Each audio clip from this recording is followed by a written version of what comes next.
327 de cai, cutie cu 8 trepte, tracțiune integrală permanentă și nu e nici BMW, nici Audi, nici Merz, e Mazda. Salutare tuturor, astăzi testăm o japoneză, Mazda CX-60 Homura Plus, varianta plug-in hybrid cu 327 de cai și tracțiune integrală. Cea mai puternică Mazda de serie din istorie. Și stă sub un carport fotovoltaic, în culoarea asta frumoasă, zircon sand, când bate soarele și aproape bej când e noros. Acum e împinoros. O încărcăm direct de la soare, dar nu despre asta este clipul, însă încerc să le fac o promovare și celor care vând asta, îi găsești în descriere. Mașina despre care vorbim astăzi este o mașină de 67.000 de euro, așa după cum vedeți aici, care încearcă să te convingă că un brand japonez poate să joace în Liga Premium. Dar a reușit? Aflăm asta în următoarele minute. Hai să ne uităm la ea. Design Kodo, dar ceva mai matur decât ce știam noi de pe la Mazda. S-a mai cumințit, liniile astea le-au modelat, ci că artizan japonez manual. Ok, se vede, nu e agresivă, e elegantă, dar are și atitudine. Mie îmi plac mai ales stâlpii ăștia lateral, partea asta cum e decupată așa. Pe Homura Plus a inclus jante de 20 de inch black metallic. Grila e piano black cu fagure și ornamente negre pe interior. Hai să arăt o chestie mișto. Până și pasajele astea ale roților, până și pragurile, totul în culoarea caroseriei. Chestia asta arată premium, nu e un plastic negru ieftin. Hai în spate să vedem stopurile care au designul ăsta într-un fel de L așa, cu o semnătură luminoasă care arată bine și din spate, aceeași Mazda care încearcă să arate ca o felină. Un pic de mașină sport dacă vrei. Mașina are tot felul de elemente interesante și pe lateral. Încă o dată, toate piesele astea la aceeași culoare arată bine, după care mai contrastează cu astea, cu zona asta de aici de la eleron și cu chestia asta care nu ventilează nimic. Zici că să fie un V8 biturbo acolo, dar totuși mașina asta încearcă să vorbească un pic sportiv pentru că are motor longitudinal și tracțiune spate nativă. Mai rar așa ceva, că de-aia am comparat-o cu brandurile foarte premium. Însă, așa cum o vezi de aici, este o mașină mare. 4,75 m lungime, 1,9 lățime, ampatament de 2,8. E un SUV mare, serios. Dar cu niște proporții destul de echilibrate. Nasul lung, cabina tras un pic în spate, un pic de siluetă de Gran Turismo, de GT. Dita mai paleta, capacul spate care deschide portul de încărcare. Pe dreapta băgăm curent, pe stânga băgăm benzină. Se poate încărca în 2 ore 20 cică la 7,2 kW. Deci ți-ai cam dat seama cam câtă baterie avem, undeva la vreo 17-18. Nu e rău, vorbim despre asta un pic mai încolo. Are așadar și priză, nu doar bușon. Nu știu de ce îi trebuia CCS pentru 17,8. O altă chestie importantă, garda la sol. Avem undeva la vreo 17 cm, 17 cm jumate între axe și e suficientă pentru drumurile noastre. Cel puțin așa ne imaginăm că ne trebuie mașini înalte. Centrul de greutate însă e jos pentru că bateria de 178 de kg e între axe, cât mai aproape de podea, ca să nu se răstoarne. Are și capacitate de remorcare, mașina poate să tragă 2 tone jumate. Da, cu plug-in hybrid, pentru că are motor bun și mare pe benzină. Hai să-ți arăt totuși partea cea mai spectaculoasă, care este interiorul și după ce am văzut Mazda 6e, n-am mai fost surprins. Deschizi ușa și aici e momentul în care CX-60 îți spune ceva. Interiorul ăsta nu e de mașină mainstream, nu e de mașină de buget în niciun caz. Scaunele sunt piele Napa, combinată cu chestia asta cafenie, încălzire față-spate, plafon îmbrăcat în negru, atmosferă de cockpit. Ornamentele astea peste tot sunt negru mat și mai am și tot felul de striații cu argintiu. Apropo, în 2026 poți să alegi un interior tan, adică ăsta cu piele Napa maro și volan bitonal, adică două culori, gen Bentley. Arată bine, nu? Combinația de asta de interior cu zircon sand de la exterior nu arată rău deloc. Ecranul principal, 12,3 inch și un head-up display încă pe atât, cu proiecție laser pe parbriz, nu pe o plăcuță cum mai pun unii producători încă pe mașinile accesibile, iar comanda principală e aici. BMW a scos iDrive-ul, l-a băgat bansta. Uite, zici că este iDrive. Încă arată puțin mai old school așa, dar funcționează mai bine decât funcționa înainte. Mazda încă nu este un lider la acest capitol. Acum vine partea bună. Hai să vedem tot ce avem pe Homura Plus standard. Avem trapă panoramică, mai avem cameră 360 de grade cu see-through view, adică poți să vezi prin caroserie pe ecran. Avem sistem Bose 12 difuzoare de foarte bună calitate, se aude excelent pe mașina asta. Haion electric fără atingere, cu gesturi, geamuri fumurii pe spate, pilot automat adaptiv cu stop and go, faruri LED matrix adaptive cu 20 de segmente. Fantastic, nu? Monitorizarea șoferului prin cameră, nu prea îmi place, că și asta bingăre.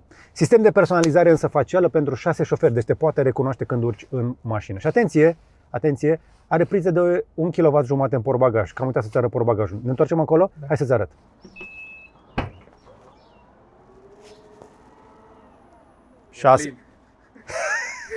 Și e plin pentru că omul meu se duce la un drum lung și o să testeze mașina asta, să ne arate consumul ei real. Dar ce am descoperit noi aici, avem manete de ca să rabatăm, avem inclusiv ventilație, avem plasa asta foarte șmecheră, de care nu avea neapărat nevoie, dar e bine că este aici, buton de închis-deschis, preș pe care l-au pus în standard, însă dăm papornița mai o parte și petul ăsta ca să vedem invertorul de 1500 de W, adică priză. Ai priză, poți să faci ce vrei tu, că ai priză. Din bateria aia de 17-18 kW, cât are mașina, poți să tragi cât vrei tu.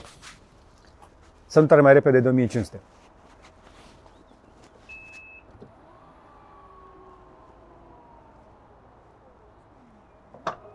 Secunde. E ok, merge. O chestie care mi-a scăpat.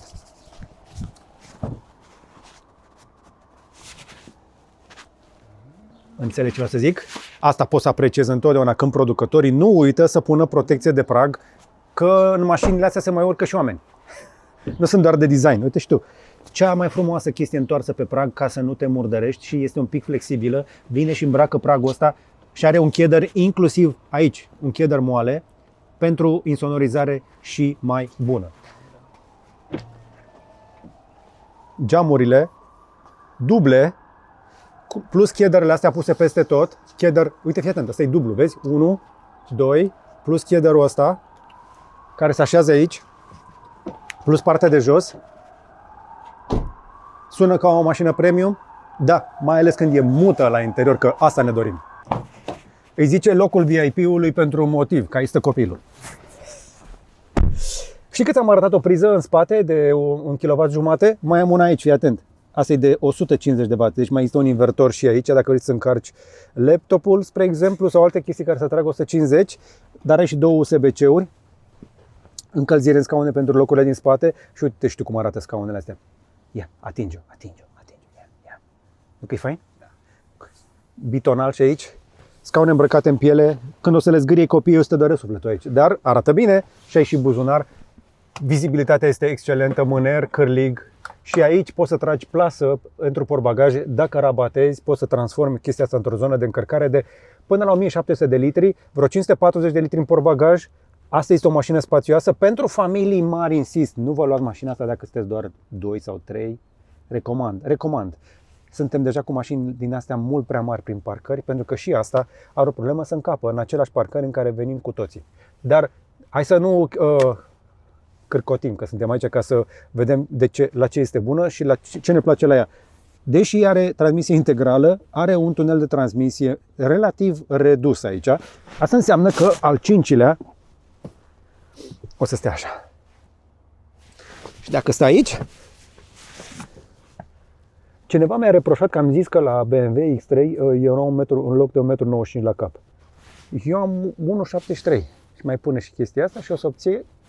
Aici sunt vreo 20 de centimetri, 15-18, deci aici poți să stai cu 1,90 m. Tot nou în 2026, ci că mașina ar avea voice control. N-am testat. Pentru că, de ce?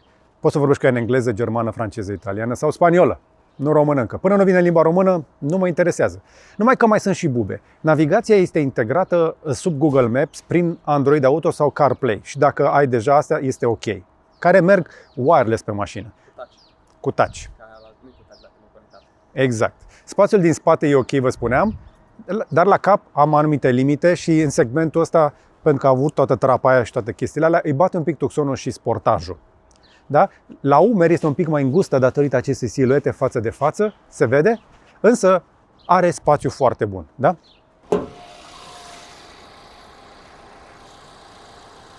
Ia uite, cum se învârte.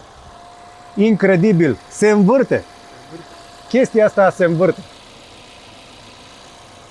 Hai să vorbim de miez. Sub capot avem un motor pe benzină de 2 litri jumate, 4 cilindri cu injecție directă, 191 de cai și 261 de Nm. A trebuit să notez I don't care. Îmi place totuși că e motor pe benzină și că e mare. Peste motorul ăsta mai există un motor electric de 175 de cai și 270 de Nm. Împreună nu se adună, iese o putere combinată de vreo 330 de cai și 500 de Nm.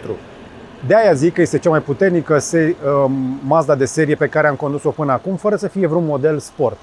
O să vedem cât de repede se simte, pentru că ar face 100 sub 6 secunde. Cu o mașină care cântărește 2 tone. 1992 de kilograme. Și chestia asta nu e puțin. Nu e puțin, dar pentru o mașină atât de mare am ajuns să mă împac cu ideea că nu reușim să le facem mai ușoare. Nu prea reușim. Rar ok, așa de old school. Dar măcar ai pe ea butoane. Încuiat, descuiat, portbagaj și se oprește alarma. Are alarmă? Ai descoperit chestii. Băi, foarte plăcută senzația asta. Primul lucru, că înainte să pleci, o să te complimenteze interiorul ăsta. Și faptul că ai butoane, uite și tu. Ai buton dedicat pentru ventilație și încălzirea scaunelor din față. Ai buton dedicat pentru degivrare. Ai butoane pentru chestiile care contează.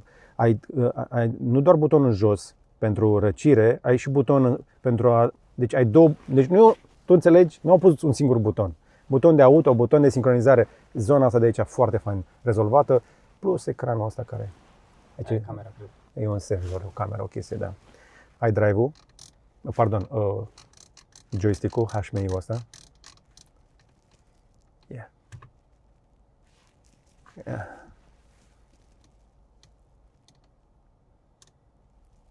Hai că are și autostrăzi. O parte. Uite că are și a 0. Nu e rău. Nu asta ne interesează. Auto hold la buton, frână electromecanică, asistență la coborâre în pantă și camerele de care vorbeam, care chiar se văd bine.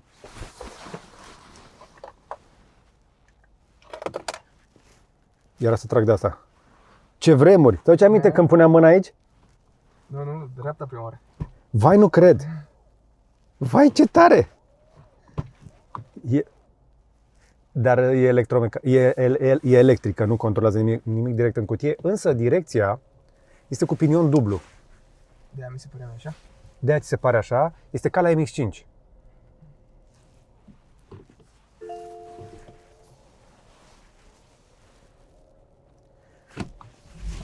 Eu sunt tare curios de suspensiile alea, pentru că multă lume s-a plâns de suspensii pe generația anterioară și acum ar mai fi rezolvat câteva lucruri.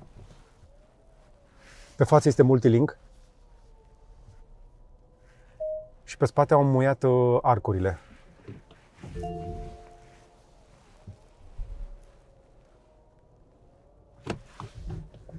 Mie îmi place schimbătorul ăla, sincer. Măcar ai feedback direct, știi ce ai făcut. Sau cel puțin așa crezi că știi ce ai făcut.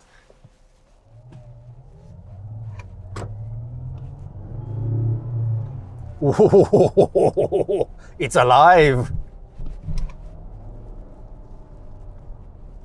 Una din problemele pe care oamenii le-au reclamat înainte era felul în care făcea convertirea cuplului. Având și motor electric și motor pe benzină și cutie automată în 8 rapoarte, are un convertizor de cuplu și în cutie sunt 2 plăci, o chestie destul de complicat din punct de vedere tehnic și asta sacada, făcea să sacadeze. Acum nu mai simți. Mai smucește foarte puțin. Denivelările gestionate destul de bine. Mașina este echilibrată bine, jumate-jumate, și este destul de bine plantată pe stradă. Cu toate să rămâne un SUV. Centrul de greutate destul de sus, garda aia la sol de 17 cm jumate, trebuie să vină de undeva, nu? Autonomia electrică oficială VLTP, 63-64 de km combinat, ci că ar fi 70 urban, o să ne confirme Vlad acum cum a mers la el în realitate. Deci, trebuie să te aștept la vreo 45 pe vreme bună. Dacă încarci zilnic, naveta de zi cu zi s-ar putea să fie acceptabilă.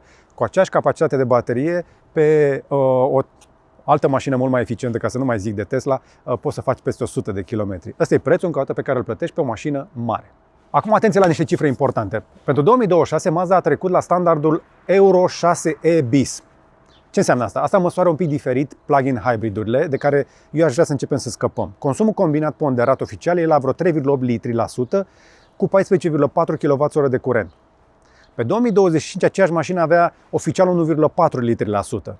Nu s-a schimbat mașina, s-a schimbat metodologia aia de măsurare și asta este foarte bine. Aș vrea să nu ne mai lăsăm păcăliți de cifrele de pe reclamele alea care zic consumuri de sub 2 litri la 100 de kilometri, pentru că în realitate nu se pot obține.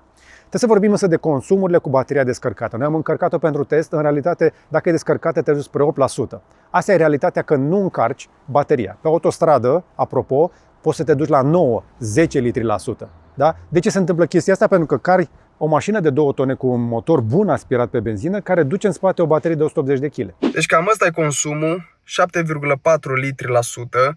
Am făcut 350 de kilometri până la mine acasă acum de Paște și m-am mai plimbat pe aici vreo 2 zile. Cel mai puțin am scos 6,9% și acum am băgat și o baterie, l-am încărcat la o priză normală și mi-arată că mai are 6 ore și 40 de minute până să se încarce la 100%. Momentan mai avem 7 km de încărcat pe electric. Țin să menționez că după ce am ieșit de pe centura Bucureștiului, deja mașina nu mai avea baterie și am venit aici doar pe benzină, cu motorul de 2,5 litri benzină și am mai cărat practic în plus tot drumul încă 180 de kilograme de baterie goală. Mă rog, nu goală, pentru că am setat-o să rămână undeva acolo la 20%, că dacă vă uitați aici unde e linia albastră, până acolo se descărca bateria, după aceea mai încărca un pic.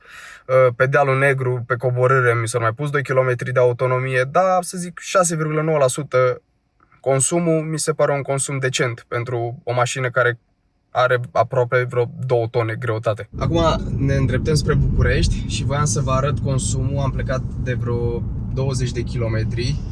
Electric deja nu mai avem numai 1 kilometru, încărcasem până la 80% și am mai rămas cu 1 kilometru, deci 20-25 de kilometri. Și acum, practic, consumul e de 6,9 litri la 100 de kilometri. V-am zis că pot să-l scot și sub 7, dar cred că sub 6,9 nu o să scadă niciodată și pe electric arată 21,3 kW pe 100 de kilometri. Mai puțin de atâta n-am avut niciodată nici pe electric. Dar să vedem consumul când ajungem la București, că practic acum e un pic de coborâre, o diferență de altitudine de câteva sute de metri, așa, în sute de kilometri, și să vedem dacă o să avem consum. Poate ajungem până la 6,8 când ajungem la București. Sau de fapt înainte să intrăm pe autostradă, că după ce intrăm pe autostradă o să mai crească consumul.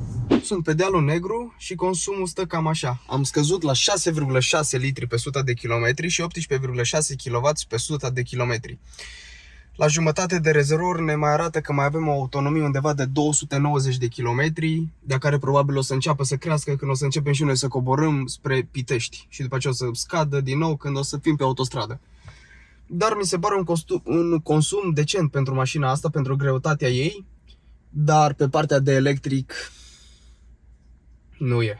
30 de km maxim, care se descarcă mai repede de 30 de km, adică nu faci 30 de km și nici 60, cum declară Mazda că faci 60 de km, ai nicio șansă, adică poți să-ți iei gândul de la 60 de km, dar în schimb 6,6 litri pe 100 de km e chiar mai bine decât mă așteptam. Am ajuns la București și ăsta este consumul final. 6,6 litri pe 100 de km și 17,9 kW pe 100 de km pentru electric. Ceea ce este un consum cinstit dacă mă întreb pe mine. Bine, v-am zis, am făcut 360 de kilometri, 100 în regim de autostradă, restul în regim de drum național. Și cam asta este consumul combinat, 6,6 litri pe 100 de kilometri. Din punctul meu de vedere, regula rămâne simplă. Plug-in hybridul are sens doar dacă ai unde să încarci ori acasă, ori la birou, dar trebuie să încarci undeva în fiecare zi. Altfel plătești exagerat de mult, premium, pentru o mașină care bea la fel de mult ca un V6. Ca un V6. Mai bine ții un V6 curat decât să-ți iei o versiune... Hai mai bine să nu o trolăm de tot, pentru că este chiar o mașină foarte faină. Hai să vedem cum s-a comportat pe denivelări mai bine. Ca să o conduci în regim pur electric, va trebui să fii foarte blând cu accelerația, pentru că va cere destul de repede asistență de la motorul de 4 cilindri. Și la 2 litri jumate are potențialul de a fi un motor eficient pe o caroserie atât de mare. Totuși, un consum, văd aici în bord, de 9 litri combinat în regim de test, cu multă staționare și cu fâțielă de colo-colo. Nu este exagerat, dar nu este mic. Trebuie să știi încă o dată ce iei. Cât stăm aici, putem să ne jucăm un pic cu modurile. Mașina are, mi afișează aici în bord, modul Sport, schimbă și afișajul normal, EV, Off-Road. Că de-aia ți-ai luat cu tracțiune integrală. De-aia ziceam și de asistența asta la descent. Acum nu știu de ce stă cu motorul pornit, că noi am încărcat-o. Ești pe off-road. Hai să dăm i-am dat pe normal, s-a liniștit la loc. Deci pe off-road pornește motorul pe benzină să fie pregătită să intervină și să se cațere. S-ar putea ca în momentul ăsta asta să fie una dintre ultimele mașini care sunt capabile să mai și cațere la nevoie, nativ, cu cardan, cu transmisie integrală, pentru că toate celelalte încep să simuleze chestia asta sau să facă o combinație de termic cu electric, ceea ce nu e neapărat rău, dar pe clasic, pe termic, combinația asta de transmisie integrală permanentă devine rară. Deci s-ar putea ca asta să înceapă să concureze cu un Land Cruiser mai degrabă decât cu acel RAV4 de care vorbeam.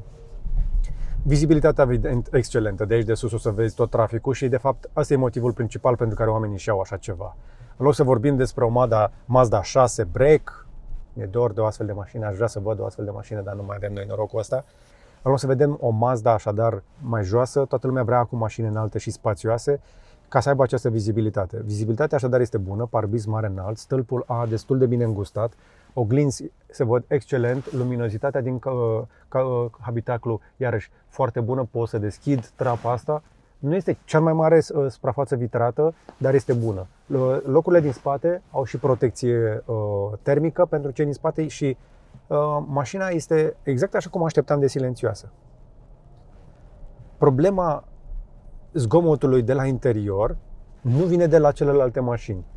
Vine doar de la, când o să auzi un pic anvelopele, nu se aude așa mult, ci mai ales de la motorul electric, care se aude așa un pic când lucrează și mai ales cel termic când îl pornești.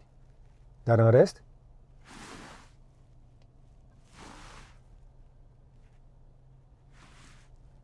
e o mașină care se aude un pic afară prin foile de sticlă. Mașinile moderne sunt din ce în ce mai eficiente la acest capitol.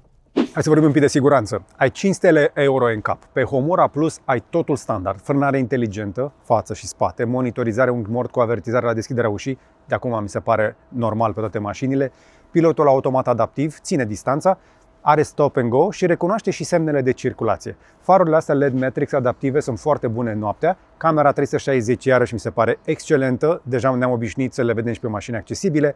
Monitorizarea șoferului prin cameră poate deveni un pic annoying, dar este utilă. În 2026 au mai adăugat un Driver Emergency Assist. Ce înseamnă asta? Dacă ai camera aia din mașină care detectează că ai urgență medicală și nu mai poți controla mașina, o să preia mașina controlul cumva. Decelerează progresiv, oprește în siguranță și deblochează ușile automat pentru serviciile de urgență. Acum, ce mă mai deranjează pe mine? Lane keeping-ul ăla mai dă alarme false pe drumuri cu marcaje neclare. Nu o face doar Mazda, o face toată lumea. Și la condus autonom nivel 2, totuși, e încă sub competiție. Deci, da, se bate la premium, la dotări, dar încă nu se bate la tehnologie. Dar la capitolul siguranță pasivă, structura are suficient de multe zone de absorție, are destule airbag-uri, centrale, laterale, spate, peste tot și are și protecție high voltage pe bateria plug-in. Deci, totul este la nivelul de siguranță cerut de industrie, ba chiar îl depășește puțin. Din punctul de vedere, este o mașină safe, că este gândită pentru familii.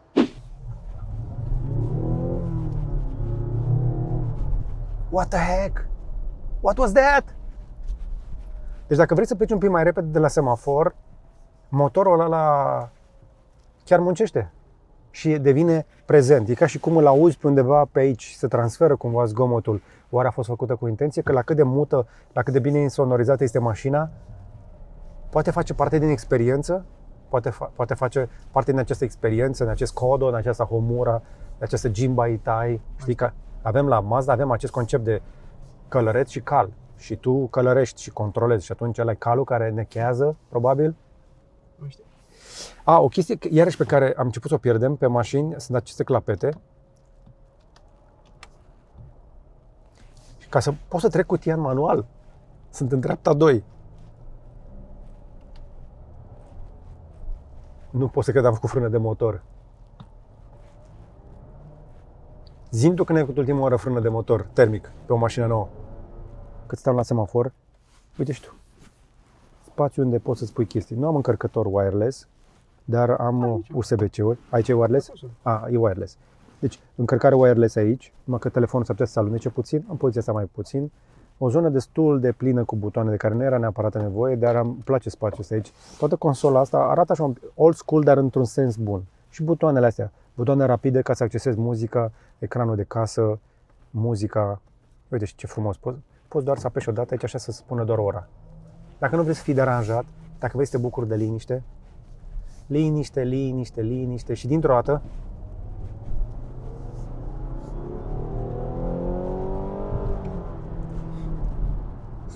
ce ai făcut, mă? Nu cred. Nu cred. Mi-aduce aminte de Mazda 3 MPS 2.3 turbo, 260 de cai pe vremea aia. Băi, nu se aude rău deloc. Nu se aude rău deloc, ia.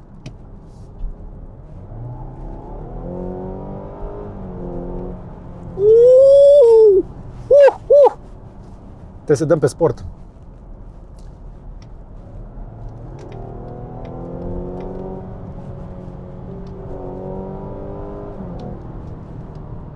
Hai să trecem pe manual.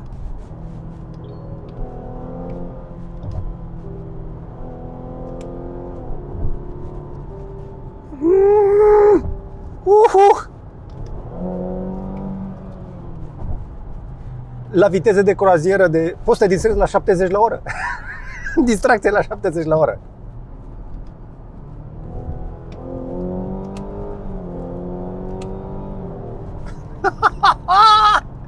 Vai, nu cred.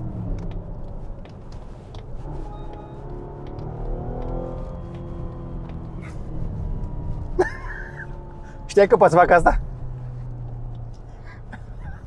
Ce vremuri! Mi-aduc aminte când mai schimbam și o viteză. Mi-era dor să mai schimb niște viteze. Și acum ne apropiem de intersecție, facem frână de motor, fii atent.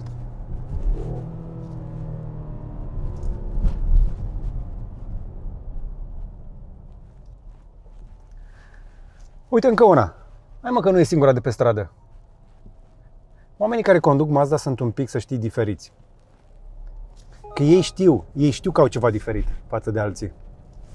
Știau că există și alte opțiuni, dar ei au ales o Mazda. Mașinile astea încă au ceva.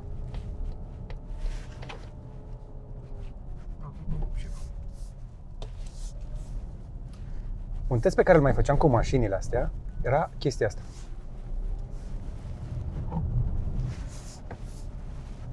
Distribuția greutății este bună și electronica intră destul de repede. Am vrut să testez acest kinematic posture control, sau cum îi spune Mazda, o chestie în care frenează ușor roata de pe interior. Se simte un pic, dar încă o dată, centrul de greutate destul de sus, chiar dacă bateria este în podea.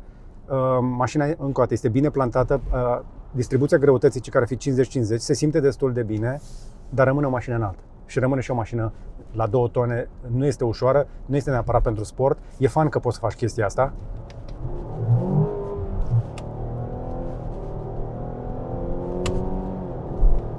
E fan. Chestia asta e fan, dar nu e realist.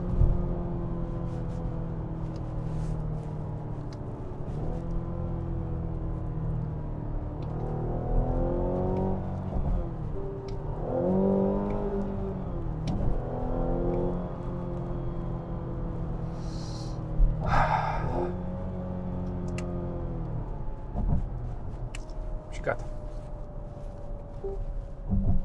EV. Silence. Altă mașină. S-a transformat. Asta e mașina care merge la supermarket acum. Aia de mai devreme a fost mașina când te dai tu când ești nervos, ca să te relaxezi. Că mai facem chestia asta, nu? Ca să ne mai relaxăm un pic noi băieții. Dar după aia să ne aducem aminte că noi băgăm benzină. Ups, a crescut consumul. Dar nu contează, că pentru asta muncim. Una peste altă, o experiență foarte faină. Și aici o să-i dau ocazia lui Vlad din o perspectivă un pic diferită, să-mi spună cum mi s-a părut lui la drum lung. Eu sunt sigur că mașina poate fi faină. Dar e faină? Zine, Vlad. Câteva concluzii după ce am condus Mazda CX-60 aproape 700 de kilometri. Cred că mai bine de 700 de kilometri. Suspensiile chiar sunt foarte bune, nu m-a durut deloc spatele, mai ales că am făcut vreo 2 drumuri de aproximativ 6 ore. Sistemul de muzică e chiar cinstit de la Bose, mai ales dacă vii de pe un Renault Symbol 2010, nu ai ce să-i reproșezi sistemului audio. Consumul a fost mult mai ok decât m-aș fi așteptat eu. Am citit pe net că ar fi undeva între 8,5-9, dar eu am scos undeva la 6,6. În schimb am zis partea de electric nu e deloc cum o declară ei. Se termină super mega repede bateria. În schimb tableta aceea din mijloc, infotainment-ul, îmi place foarte mult, mai ales că nu e cu touch. Doar pe Apple CarPlay și pe Android Auto e cu touch. Dacă nu are butonul acela acolo pe care îl folosești, învârți de rotiță și îți faci treaba mult mai bine decât pe un ecran cu touch, mai ales pe drumurile din România pe care ești așa, știi, și tu vrei să apeși acolo pe buton, dar degetele tale fac așa în timp ce tu conduci. Ai rotița, învârtit, apeși, selectezi și îți vezi de drum. Da, interiorul acesta e șmecher. Deci interiorul ăsta de pe Mazda 6e, care e pe Mazda CX-60 acum pus, e incredibil de șmecher, îmi place foarte mult. Pielea asta, napa sau cum îi spun ei denumirea, volanul e fain, îmi place. Butoanele astea de aici, o să le vedeți voi în filmare, are butoane pentru climă și pentru toate pe partea aceea, iarăși îmi place pentru că sunt butoane fizice, nu sunt haptice, nu sunt cu touch, nu sunt nimic, ai apăsat pe ele, dai mai tare, mai încet, selectezi temperatura, îți dai încălzire în scaune, ventilație în scaune, toate de pe butoane. Oglinzile astea sunt mari rău de tot, adică mi se pare că am avut cea mai bună vizibilitate pe care am avut-o în ultimul timp pe o mașină cu oglinzile astea și în ciuda mărimii, că e destul de lungă și destul de lată, nu mi s-a părut că ar fi atât de mare și atât de greu de condus precum alte SUV-uri pe care le-am condus anul ăsta de la alte branduri de mașini. Culoarea asta, în schimb, mi se pare șmecher rău de tot. Toată lumea a spus, băi, ce culoare faină e asta și mie mi se pare o culoare șmecher, mai ales că se completează foarte bine cu interiorul. Și cam atâta. Astea sunt concluziile mele, să zic, pentru Mazda CX-60 plug-in hybrid din 2026. Dacă ar umbla puțin și la partea electrică și să facă autonomia aceea mai mare și să poți să te folosești chiar de și chiar să scadă consumul, cum spun ei, care trebuie să scadă consumul, ar fi... Jantele acestea mi-au plăcut foarte mult. Ei, n-ai o problemă cu mașina, am condus-o pe toate drumurile, drumuri naționale, dealul negru, autostradă, n-am avut absolut nicio problemă cu mașina. Motorul este puțin gălăgios atunci când intră și nu mai are baterie și începe să încarce și bateria, într-adevăr, este puțin gălăgios motorul. Ai Sky Active pe ea, îmi place mult cum arată și din spate, îmi place foarte mult cum arată și din lateral și din față. Bine, aici v-a zis George mai multe, nu trebuie să stau să vă zic eu, dar experiența de condus a fost una mai mult decât plăcută cu Mazda CX-60. Hai să vorbim de bani. Mașina de test pe care o vezi aici, de obicei producătorii pun aproape tot ce se poate pe ele când ni le dau. Mazda CX-60 Homura Plus Plug-in Hybrid, 65.140 de euro preț de bază, cu Zircon Sand, culoarea asta 66.800. În lista oficială din 2025 era 62.900, prețul a crescut un pic pe 2026. Depinde și ce campanii de reduceri mai au și ce mai negociezi tu la dealer. Dar hai să o comparăm un pic. Mașina care trebuie să o compari de la Toyota, RAV4 plug-in. Noul model din 2026 vine cu vreo 304 cai putere și o baterie de 22 de kWh. Asta înseamnă autonomie reală de 100 de km, de la vreo 45.000 de euro în Europa. Ai mai puțină putere față de asta, dar aproape dublă autonomie electrică, plus că e o Toyota, nu? Asta este amenințarea reală pentru mașina de aici. Asta încearcă să fie un pic mai sexy, mai confortabilă, mai premium. Kia Sportage plug-in de la 39.000-40.000 cu promoție în România. Aia e mai slabă ca putere, 265 de cai, dar are garanție 7 ani. E mai puțin premium ca asta, dar raportul preț-echipare e dur și acolo o să piardă asta la preț. Tucsonul de la Hyundai, aceeași platformă cu Sportage, prețuri similare, design diferit, portbagajul un pic mai mare, însă 620 de litri. E un motiv pentru care Tucsonul este atât de vândut. Dar hai să comparăm cu zona premium, că acolo țintește. Dacă nu te uiți deja la un X3 care e pur electric și vrei un X3 plug-in, X3 30e începe de pe la 60-65.000 de euro. Dar e un BMW, ai brand, rețea de service, valoare reziduală, te ține buzunarul dacă ți-ai luat una din aia, dar încă e BMW. Volvo XC60 plug-in ai 64-70.000 de euro. Confort și siguranță la alt nivel deja verificate. Dar care e faza? La 65.000 de euro, Mazda concurează cu branduri care au decenii de premium în ADN-ul lor. Și totuși, pe specificații pure, cei 60 le bate pe majoritate. Încă o dată, 327 de cai, transmisie integrală permanentă cu cardan, motor longitudinal, piele Napa, Bose, trapă panoramică, cameră 360, totul pe standard. La BMW sau Volvo, asta împinge prețul spre 80.000. Numai că problema rămâne, ca de obicei, percepția și valoarea reziduală. Mașina asta, un CX-60 SH, la 2-3 ani, îl iei deja la un 35-38.000 de euro în Europa. Deprecierea este agresivă și asta este problema. Bine, e problema la toate mașinile plug-in, dar și la asta. Mazda încearcă totuși să te convingă. 6 ani de garanție și 150.000 de kilometri, nu e rău. Dar e sub Kia, 7 ani. Și sub Toyota, cu fiabilitatea lor legendară. Asistență rutieră gratuită în primul an, apoi cu fiecare revizie la dealer autorizat ai maxim 10 ani de la fabricație. Și din nou, asta este fereastra în care trebuie să ne uităm la mașini atunci când ne permitem așa ceva. Mai știu că rețeaua de dealer Mazda în România e încă mică. Nu poți compara Toyota sau Hyundai sau Kia. Dacă nu ești în București, Cluj sau Timișoara, logistica devine un factor de selecție. Ce înseamnă asta? Că trebuie să știi unde ți-e serviciul atunci când îți cumperi mașină. Avantajul este că pe plug-in impozitul e redus, dar nu mai ai parcare gratis în București, dar impozitul rămâne un avantaj. RCA-ul pentru mașina asta nu e însă cel mai mic, dar nu e nici dramatic. Și trebuie să spun chestia asta. Fiabilitatea CX-60 a fost un subiect delicat la început. În sondajul What din 2024 a terminat destul de rău. Pe ultimul loc din 15 SUV-uri mari, iar Mazda era recunoscută pentru calitate. Mazda după aceea s-a dus și a făcut update-urile de soft care trebuia, iar proprietarii de modele 2025-2026 spun că nu ar mai fi problemele alea, da? Ca să spunem toată istoria. Dar istoria asta există și trebuie menționată cu onestitate, că nu avem colaborare nici cu Mazda, nici cu BYD, nici cu Tesla, nici cu nimeni. Noi facem testele pentru voi, da? Și atunci, hai să vedem, să tragem niște concluzii pentru cine e, ce merită și ce nu merită la mașina asta. Recomandarea mea este așa. Cumpăr-o dacă vrei o mașină cu personalitate, care arată fain. Nu un SUV obișnuit de pe stradă, cum are toată lumea. Dacă e unde să o încarci zilnic și dacă nu faci mai mult de 50 de km pe zi. Asta înseamnă că o să ai consumuri de mașină electrică cu o mașină premium pe dedesubt. Dacă apreciezi calitatea materialelor fără logo, premium. Dacă vrei și putere și tracțiune automată permanentă în prețul ăsta. Dacă mai faci niște drumuri pe drumuri mai proaste. Dacă îți place și dinamica de condus și vrei și confortul. Și dacă vrei să mai tractezi 2 tone jumate după tine. La astea e bună. Nu o cumpăra însă dacă nu ai unde să încarci, dacă știi că o să bea vreo 7-8 litri la 100 minim, atunci când mergi la drum lung, și dacă prioritatea e confortul de rulare pur, că suspensia este sub un Volvo. Nu o cumpăra nici dacă te stresează valoarea reziduală. Deci trebuie să o ții minim 6-7 ani ca să nu mai conteze. Și, mare atenție, nu este cea mai spațioasă acolo în spate, v-am spus, la umeri și la cap, dacă mai car oameni mari. Și dacă vrei autonomie mare la drum lung, iarăși pe plug-in, e bătută de RAV4, dar deja în zona aia mai bine te uiți la o mașină pur electrică în bugetul ăsta. Deci, dacă nu ești pregătit să sari către electrică, astea sunt plusurile și minusurile. În concluzie, Mazda CX-60 Homura Plus plug-in e o mașină care îți place sau nu.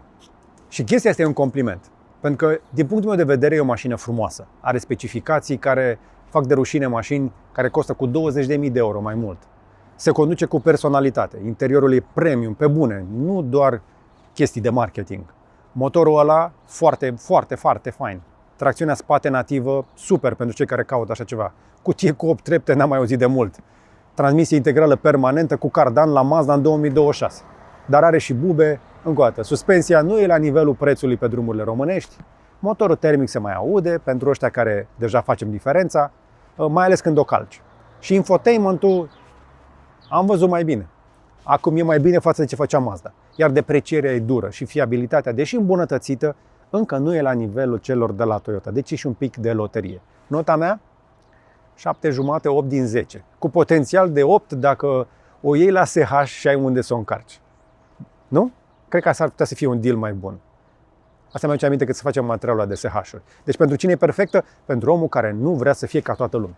Care apreciază că Mazda a făcut o platformă de la zero cu motor termic longitudinal și tracțiune spate. Deci am zis, cred că asta a 4-a oară, dar mi se pare fascinant. Într-o lume în care toți pun motoare transversale, tracțiune față și încearcă să facă mașinile astea tot mai cuminți. Nu? Din păcate însă, competiția japoneză din România începe să scadă ca putere, nu și cea asiatică. Și o să-i vedem luptându-se din ce în ce mai mult cu vecinii lor chinezi pentru piața de la noi. Dar asta e treaba lor, nu a mea.